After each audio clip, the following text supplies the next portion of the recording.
Yes, cumin. आपण तन्वीचे parents ना? या come in come in come in. Please please have a seat please. आपण काही घेणार? चहा, कॉफी, पाणी? It's okay, it's okay. एक मिनिट.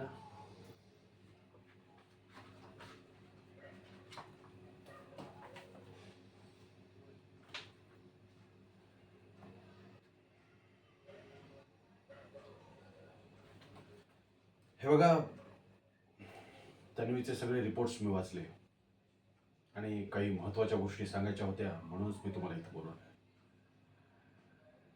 ज्या प्रकारचा तन्वीचा ॲक्सिडेंट झाला तशा ॲक्सिडेंटमधून सहसा कोणी वाचत नाही. ती वाचली हे एक मिरॅकलच आहे. पण प्रॉब्लेम असा झाला आहे की वयानं जरी ती मोठी असली तरी बुद्धीने, मेंदूने, मेमरीने ती सध्या तिच्या विशीतच आहे.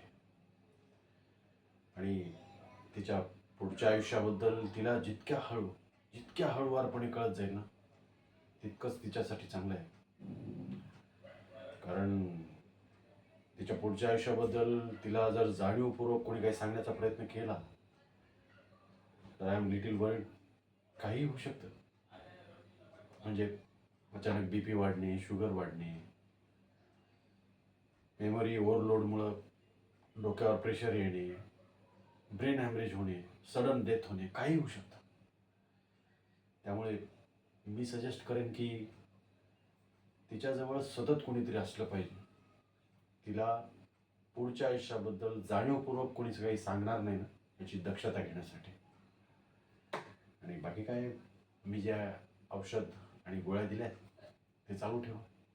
तिच्याने तिला फरक पडेल आणि hopefully she will be fine in some days. बाकी काळजी घ्या.